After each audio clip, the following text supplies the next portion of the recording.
Tonight, the truth about fat. How much should we really eat? The evidence is simply not there to demonise either total fat or saturated fat. We have very good evidence that links high intakes of saturated fat with an increase in cholesterol levels. We also know that having high cholesterol is a risk factor for heart disease. Good evening and welcome to the Tonight programme. For decades we've been told that saturated fats are bad for us, and eating too much red meat, milk, cheese and a whole host of other foods isn't good for our hearts. But new research claims the guidelines might not be right, and that's caused a storm of protest. Jonathan Maitland investigates the controversy and asks whether a high-fat diet can ever be healthy.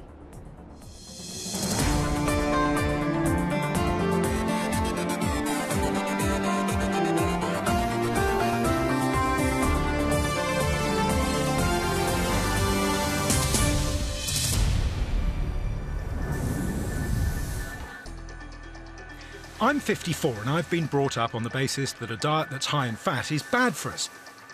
Public health advice largely born from studies by American scientist Dr. Ansel Keys in the 1950s, who studied the link between saturated fat and heart disease.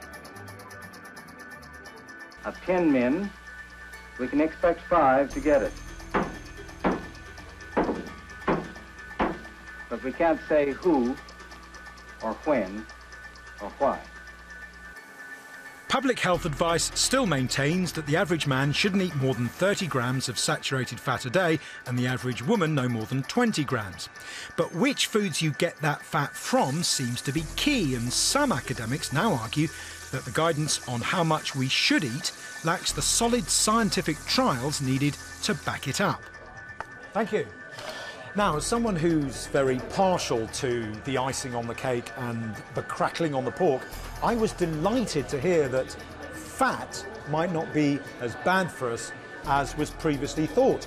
Wouldn't it be wonderful if we could eat tons more of this kind of stuff than we used to think? Or is that all a bit pie in the sky? I don't think she's going to say that I can eat more burgers and chips, but I'm having lunch with Zoe Harcombe, one of the people behind a controversial report concluding that 30-year-old guidance on saturated fat is wrong. And mine has more fat on it. I'll fight you for it. Yes, which of course is the reason we're here. Why are you so convinced, first of all, that the original advice about fat, the original trials, was flawed? There were so many things that we found in this study that were just astonishing. One was that there were only 6 trials, so we tested no women, we tested hardly any healthy people, so the evidence is simply not there to demonise either total fat or saturated fat. So what you're saying is, you know, we've got to eat something and we're better off eating saturated fat than, say, very high-carb, sugar-loaded, artificial processed stuff. We're definitely better off eating real food than fake food, and what we've done by demonising fat and the real foods that it comes in is drive people down the route of eating more processed foods. And of course, as soon as the government said eat less fat, at the same time they said eat more carbohydrate. You have to, because you've got to replace the fat with something, and we need to look at the consequences of what's happened since we've done that. So what you're saying is a bit like Dr. Atkins's low-carb advice, but reheated. It's not about low carb or high fat, it's about eating real food. So I look at that and I see the B vitamins, I see the fat-soluble vitamins, I see zinc in fantastic proportions. I see it for the nutritional things that it contains. But I see a non-balanced diet. I see a plate full of meat. But I see what I need as a human being. Yeah, but you need vegetables and fruit as well. The vegetables do bring something to the table, the fruit not necessarily so. Fruit is very much sugar with a few nutrients, far less than you would think. So you would say, you know, bung some vegetables on that and you're well away? Absolutely. What you don't need to put on there are the bread and potatoes that nutritionally bring very little to the table, but we are finding them to be fattening. We're in the midst of an obesity epidemic, an epidemic of type 2 diabetes, and it's not that causing either of those. Figures like Zoe, who make claims about our diet, are often viewed as controversial. Aha. So this is a typical Atkins diet breakfast. Back in 2002, I met Dr. Atkins, whose low-carb, high-fat diet was deemed to be the new big thing at the time. We do want you to enjoy your diet. I was wondering about that. I mean, heavy cream. People are going to have a heart attack just watching you do that, pouring that kind of thick cream into your coffee. If that would be the case, it's because they've been eating carbohydrates all their life and made their heart weak. Across the pond, investigative journalist Nina Teicholz subscribes to what Dr. Atkins and Zoe Harcombe are saying, and she believes more, not less dietary fat is what leads to better health, wellness and fitness. Hi, can I have some of the sausages? Your Italian sausages, sweet, like 6 of them? Thanks.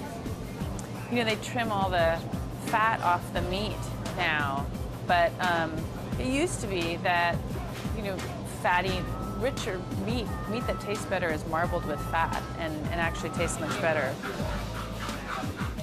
With a little help from technology, I caught up with her to discuss her research. Hi Nina, how are you? Hello, nice to see you. The official advice, both here in the UK and in America, is to kind of not overdose on saturated fats, if you like. That's not wrong advice, is it? There's no reason to avoid saturated fats. That's the point. We put saturated fats in jail based on faulty science. And I'm saying, let them out of jail. If you want to eat bacon every morning or you want to eat eggs every morning, there's no science to show that that's bad for your health. Really? I mean, that's kind of very counterintuitive, because most people would think, hey, I can't eat, you know, large amounts of saturated fat every day. It's just bad for me. The idea is that saturated fat causes heart disease. That idea has been challenged seriously by scientists today. Yeah, but saturated fat makes you fat. Oh, that's a different subject. So Nina, if what you're saying is true, why don't the public health bodies change their advice and make it more in tune with yours? Well, basically, we're in the 3rd generation now of a universe of researchers who believe saturated fats are bad for health. That is very hard to back out of. That's the simple answer. So really, I mean, this all comes under the heading, carbs are the enemy. Right. I do not know exactly what causes obesity, heart disease, and diabetes. I don't think anybody does. But clearly, there's a growing body of scientific evidence now that points the finger at carbohydrates. Nina's diet might be unusual, but could our fear of fat and what we've replaced it with harm us more? Official guidance still maintains that carbs such as potatoes, cereals, pasta, rice and bread should make up around 1/3 of the food that people eat. But what about fat? The British Heart Foundation believe that Zoe's findings shouldn't mean that that guidance should be reversed. What we have to look at is this. So we have very good evidence that links saturated fat intakes, high intakes of saturated fat, with an increase in cholesterol levels. That's one body of evidence. We also know that having high cholesterol is a risk factor for heart disease, and that's really the basis of the evidence. What's the official British Heart Foundation advice about eating fats and saturated fats and the like? Yeah, so we base our advice on national guidance, national dietary guidance. So our advice is to reduce the fat you're eating if you're eating a lot of fat, but for most people it's about switching from saturated fats to unsaturated fats to just get the balance of fats right in the diet. So, who's right? 5 volunteers are going to eat a diet high in fats from non-processed foods provided by GP Dr. Aaron Ghosh. It'll mean eating lots of fat and cholesterol from natural foods like avocados, full-fat milk, eggs, oily fish, meat, as well as lots of fruit and veg, but easing off on the carbs. It's only for 7 days, but let's see if eating lots and lots of fat from natural sources has any impact on their cholesterol and the fats in their blood. Let's meet the volunteers before they get started. Barbara is a 41-year-old facilities manager who lives in Manchester. A high-fat diet, to me, sort of is red meat, steak with loads of fat around it, you know, lamb chops, sausages. I mean, that, to me, is fantastic news. Paul is 58 and an electrical consultant. I wouldn't say I have any weaknesses with food. I don't eat loads and loads of sweets. I don't eat lots and lots of chocolate. I think I have a fairly balanced diet. Cara is a 42-year-old mother of 2 who runs a catering business from home. My downfall when it comes to food are sweets, particularly jelly sweets. I could eat them for England, and I know that sugar is bad. Anne-Marie is a single mum of 3 and likes to keep busy. I'm quite active. I like to do me a couple of exercise classes a week. Generally, I think people describe me as always on the go. And Pedro is a 45-year-old former dancer who now fits dance floors. I don't really have any worries or concerns about this diet. I'm actually really looking forward to it because I know I need it. I need something more to work on losing this extra little bit of weight. So I'm actually excited about the diet. Before they start, each candidate is being weighed and measured to calculate their body mass index. 173.2. And will have what's called a full lipid screen of their blood. What we're going to do though to start with is we're going to get a blood test to see what your fat levels actually are. So it's a breakdown of something called lipids, which are the good and the bad fats. We'll catch up with our volunteers later. You okay? Yeah. We all need a range of fats in our diets. We probably should have a little bit less of the saturated fats, definitely as little or as none of the synthetic trans fats as possible. And if we're going to have more, we probably should have more of the monounsaturated fats, those things like olive oil, rapeseed oil, which is also known as canola oil. We talk about the idea of good fats and bad fats, and that's probably not a good way of looking at things, because all foods will contain a variety of types of fats. It's useful, I think, to see what kind of a diet the Keep Fit Brigade favour, but it varies, doesn't it? Because some of them favour a diet that's high in protein, others like a diet that's strong on carbohydrate. But can a diet that's high in fat ever be considered healthy? So, can you eat fat and be fit? Terry Conway is an endurance runner who runs up to 100 miles a time on a healthy, high-fat diet. I first started running, I continued with the high-carb diet, and I just found they just didn't suit me. I would have a bloated stomach all the time, my energy levels would be up and down. So through that I just started looking at different types of nutrition, and for me personally, when I started trying the high-fat diet, it just worked, everything clicked together. I felt stronger, I felt healthier, my running became better, and recovery as well is key. I recover a lot faster now.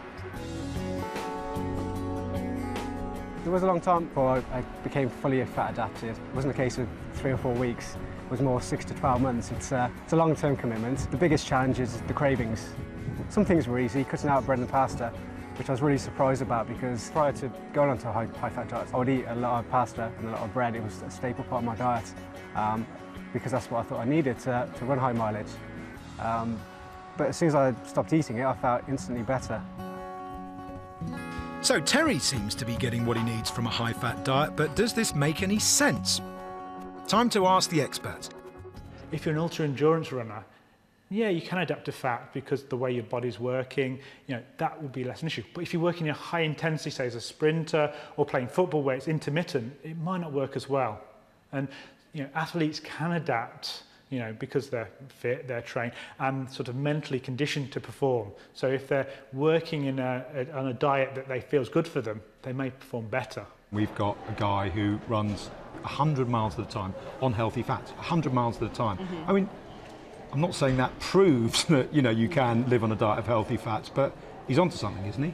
I don't know. I mean, I don't know enough about what else he eats. Does he only eat fat? I think that's probably unlikely. And I think, everyone's got an example of one person who has an extreme lifestyle, whether that be extreme in terms of running 100 miles or whether it's about, somebody who lived till they were over 100 and they smoked, they didn't do any exercise, they ate, a terrible diet. Yeah. That doesn't mean that for most of us, that will be the path that we follow. So while Terry Conway has probably been running hundreds of miles, how are our volunteers getting on with their diet? It's been a real treat to have the porridge in the morning with full-fat milk. It tastes so much better. For me, I'm not a great smoked fish eater, so the worst thing for me was with the kippers and the smoked mackerel that were in the bag.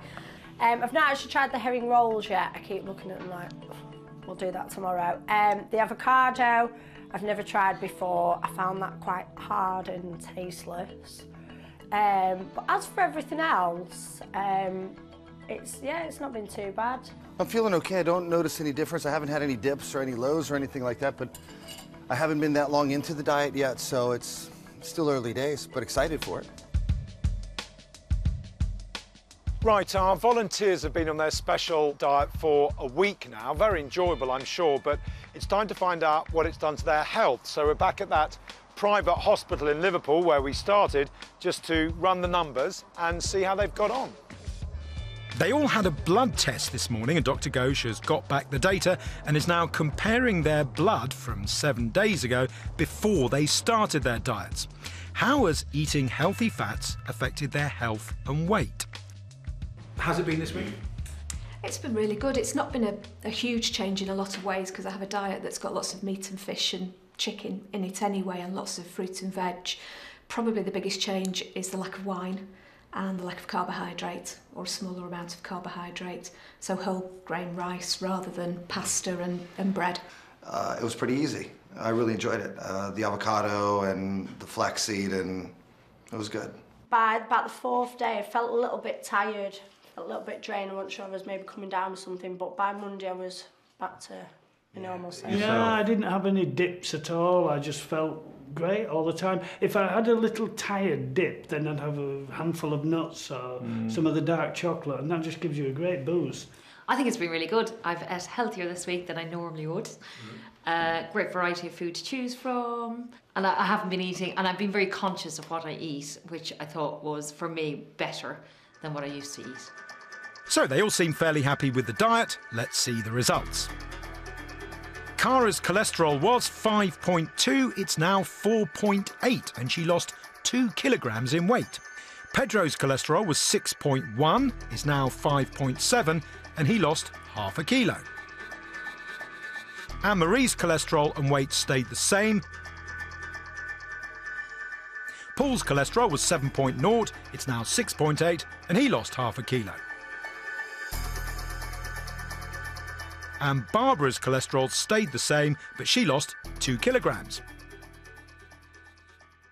Well, I'm really pleased to say that you've had probably one of the biggest changes in your biochemistry. Okay. We've seen a drop in your cholesterol. So you started with your cholesterol being slightly over 5.2, and it's come back down now to 4.8. Wow. But more importantly, the bad fats in your actual body, so the LDL fats, those that are linked, that we know to as a risk factor for coronary heart disease, have dropped from 3, which is actually borderline dangerous, to 2.7. So it's come down for us. And will you do this diet exclusively now, the high fat thing, or will you incorporate bits of it into it? I'll incorporate bits into my normal diet. So this has made a difference? I think it could have made a difference, yeah. Well, Pedro, you were actually my star pupil this week. You've done the best out of everyone in terms of lowering your cholesterol. I can tell that prior to starting this diet, your diet was probably full of convenience foods, maybe some foods that gave you fast energy, things that you grabbed on the road, as you said. And by simply going on this diet, you've dropped your cholesterol from 6.1 to 5.7. That's the biggest drop we've seen in anyone. So I would actually ask you to continue with this, because I would like your cholesterol below 5. It's one of the risk factors, high cholesterol, towards heart disease. And we know you're so fit and active that there's, very little chance, but we would like to get everything as perfect as we can. Are you going to approach a piece of steak with a bit more joy in your heart now? Probably, yeah. Yeah. So the message from this week is you're going to reduce the carbs and just up the saturated fat a bit. Yeah, just a little bit, yeah. How have you found it this week? I found it really, really good. I ate healthier, probably cut out processed foods. That's what I noticed, that basically I'm cooking. So overall, it looks like everyone's had a good experience of eating healthy fats from non-processed foods, and some even reduced their cholesterol and the bad fat in their blood and lost a little bit of weight. That was rather encouraging and interesting, wasn't it? I mean, they were only on it for a week.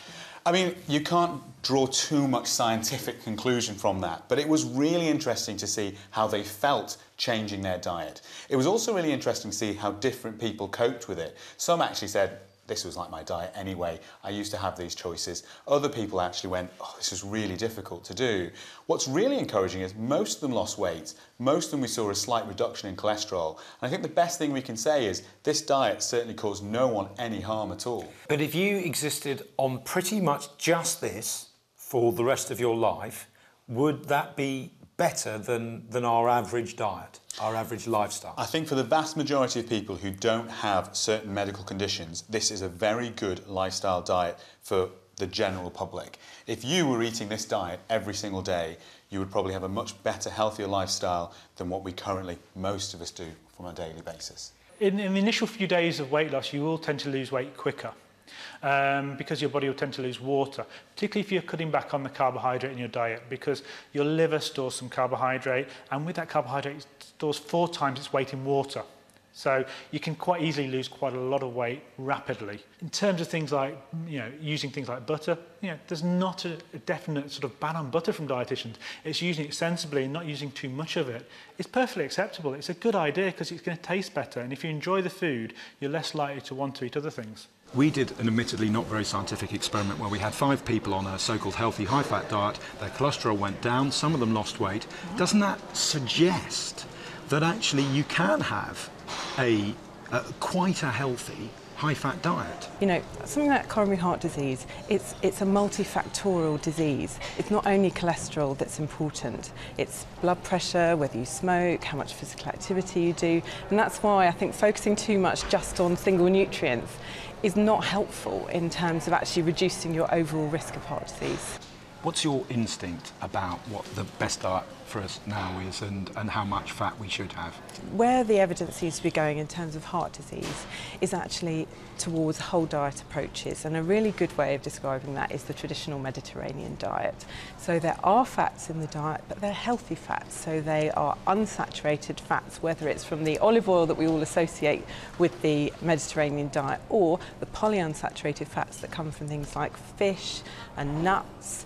But along with that, there's lots of fruit and vegetables, there are whole grains, there are lean protein sources, but less red meat and less of the sugary and fatty treats that we eat so much of.